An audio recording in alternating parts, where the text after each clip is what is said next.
शंकर क्या नहीं दे देते, शिव क्या ना प्रदान कर देते। बस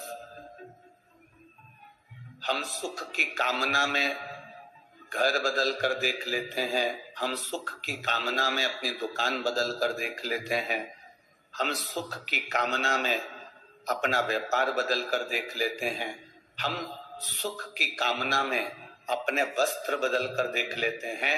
शिव महापुराण की कथा कहती है, सुख की कामना में घर बदल कर देख लिया, व्यापार बदल कर देख लिया, वस्त्र बदल कर देख लिए, दुकान बदल कर देख ली। अब एक बार सुख की कामना के लिए अपना दिल चित्त बदल कर देखना, सुख अपने आप मिल जाए।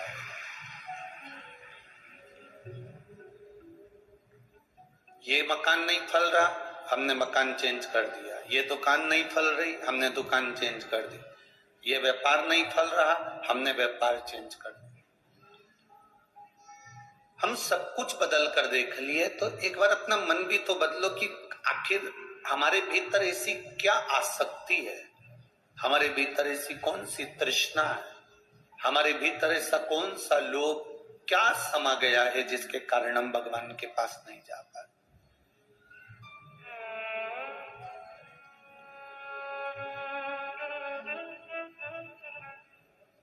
जब हमारे भीतर से हमारे चित्त को हम बदलेंगे, हमारे मन को हम बदलेंगे, हमारी बुद्धि को, हमारे चिदानंद को हम बदलेंगे, हमारे मन को थोड़ा सा बदलने का प्रयास करेंगे,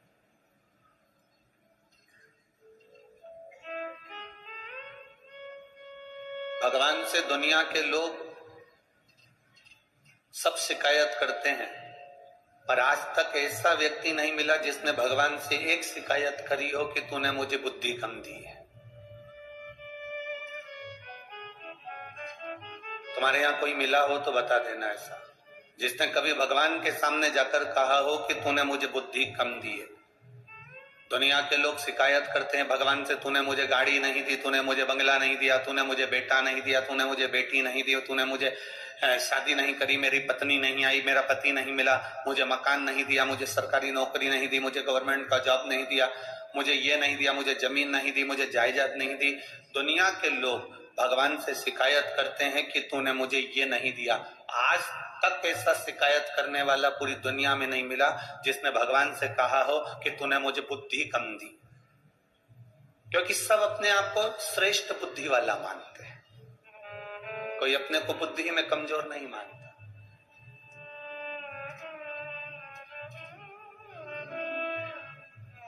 एक श्रेष्ठता आप में है कि आप अपने आप को बुद्धि में कमजोर नहीं मानते, तो शिव महापुराण की कथा कहती है फिर भगवान की भक्ति में कमजोर कैसे हो सकते हो, उसके भजन में कमजोर कैसे हो सकते हो, आप उसके अनुमोदन में, उसके निवेदन में, उसकी श्रद्धा में अपने कमी कैसे ला सकते हो, उसके विश्वास में अपनी कमी कैसे ला सकते हो।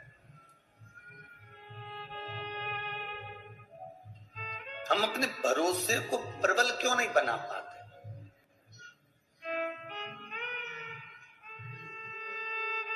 जिस दिन हमारा भरोसा,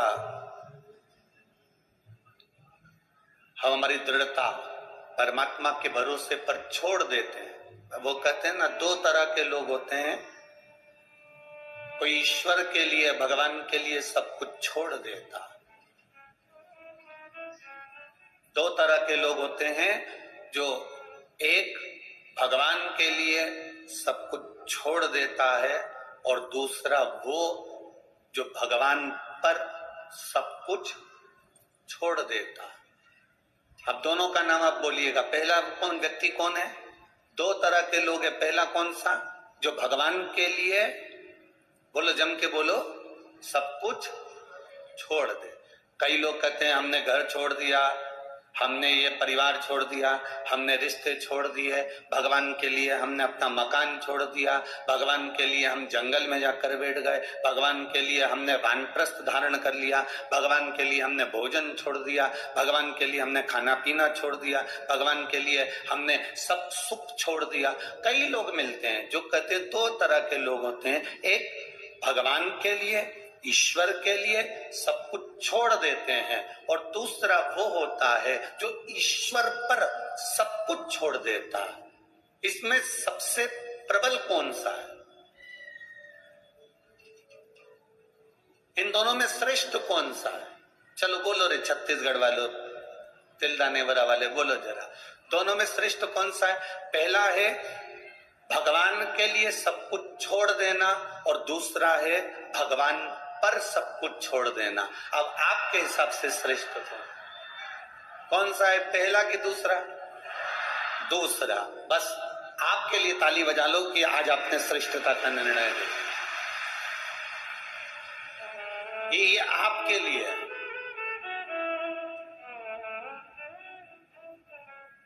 शिव महापुराण की कथा कहती है, हम भगवान के लिए सब कुछ छोड़ दिए, छोड़ने के बाद भी हम जंगल में जाकर बैठ गए, वन में जाकर बैठ गए, गंगा जी के तट पर जाकर बैठ गए, और उसके बाद भी माँ बैठने के बाद भले तुमने छोड़ दिया, उसके बाद भी तुम्हारा मन घर की याद कर रहा है, परिवार याद आ रहा है, मेरी बहू ना जाने कैसी होगी, मेरा पोता ना जाने कैसा होगा, मेरा बेटा ना जाने कैसा होगा, तो फिर भगवान के लिए तुम छोड़े तो फायदा कौन सा हुआ? ओम नमः शिवाय। हर हर महादेव। जय भोलेनाथ। दोस्तों, हमारे पूज्य पंडित प्रदीप मिश्रा जी की भागवत कथा